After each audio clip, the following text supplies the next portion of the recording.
with the light of the world. This is all about the light of God, God's love, God's grace. There's some very significant things that happen in the Feast of Dedication. So welcome, my dear friends, to the Feast of Hanukkah special. Okay, we're going to be putting this out as much as we can along the journey. Feast of Hanukkah, okay, a 9-stem candle. This is not from Zechariah 4, okay. I was with the wonderful Teresa and we went shopping and she bought her first menorah candlestick. And I was saying to her, she's up there. Thanks, Teresa. This is the 9-stem, not the 7. Okay. The 7 is from Zechariah 4, and that's something completely different. This is signifying days. And why is it 9 if it's only 8 days? So we've got 3 and 4 and 4. And here is what this one is called, the servant candle. So it actually serves to light these other candles. Always do is sell the menorah candles, and I have some lovely handmade, I don't know if you see it, they're handmade candles that will be going in this. They're hand decorated. So here is 45 candles. If you've got 44 candles, don't forget to don't put one in here, otherwise you won't have enough, because the 45th one is the servant candle. So to do the 4th thing, you need to buy a Hanukkah pack. They come as a pack. So by the time you do 8 nights, you would have burnt 44 candles and 45 if you're using the servant candle. Last year, this is actually the timeline that preludes the birth of our Messiah. So we are leaving the book of Malachi. So now this happened in the days of the Maccabees with the Greek Empire. Greeks were still in power when Jesus, that's why everyone was still speaking Greek. The Romans came and took over from the Greeks. They got defeated in the end. So this is the middle section. It's 178 or 190 BC. So it's just less than 200 years before Yeshua was born. So it is the prelude. So really on the timeline, I find it really amazing that we do this just before Christmas, before we celebrate the birth.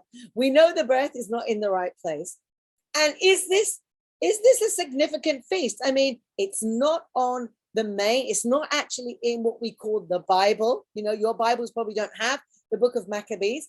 And I think it's the Catholics that do have that one. But why is it significant? Well, it's very interesting because Jesus himself did this feast. He went into the temple and did this feast, and he said something very profound.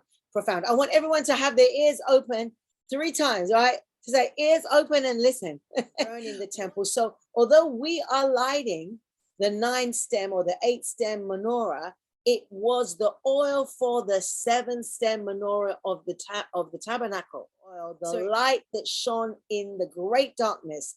We're going to go into the story a little bit more next week about what the Greek Syrian Empire did.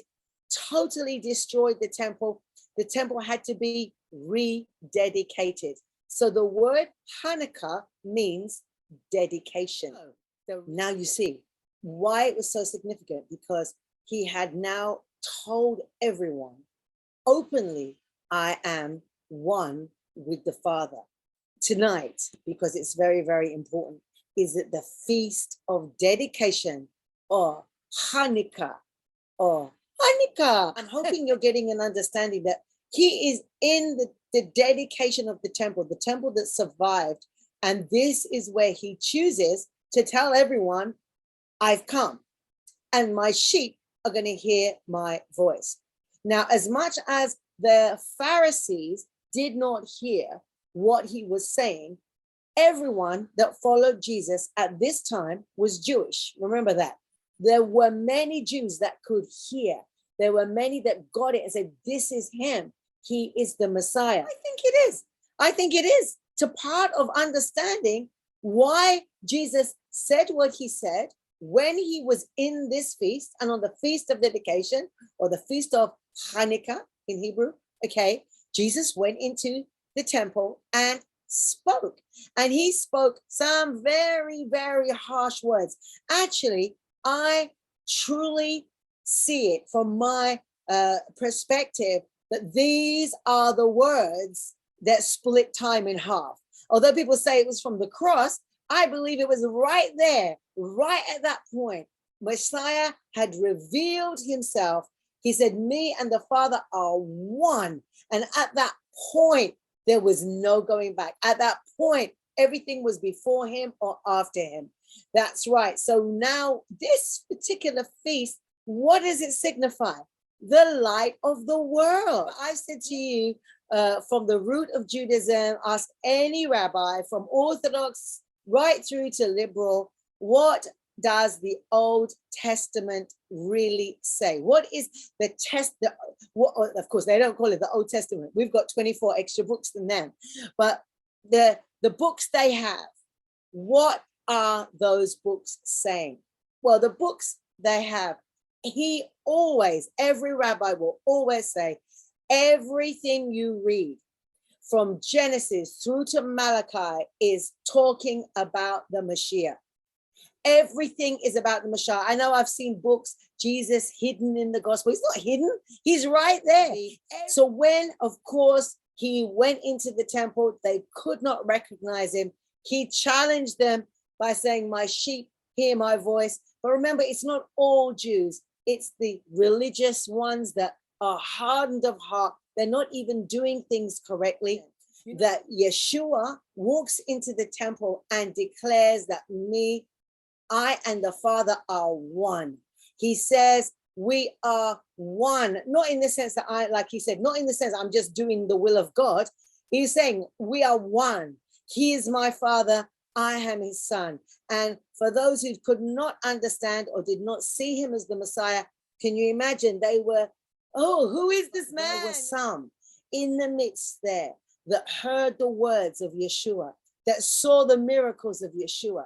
And like I said, all the early church, right through, even to the time when we actually get to Cornelius, and then we get over to the book of Acts, really. It's only when Jesus is gone, when he's actually ascended, do the Gentiles properly come in. Okay, we get little glimpses of it. I mean, this is why the woman at the table saying, please let me have the scraps off your table. He did that before its time. I mean, this woman moved his heart so much, because at the beginning it was the covenant to the seed of Abraham at that time. And so when we understand this, God has never gone away from what he has spoken. He has fulfilled all. So to me, the feast of Hanukkah is the declaration feast that Yeshua used to declare who he was.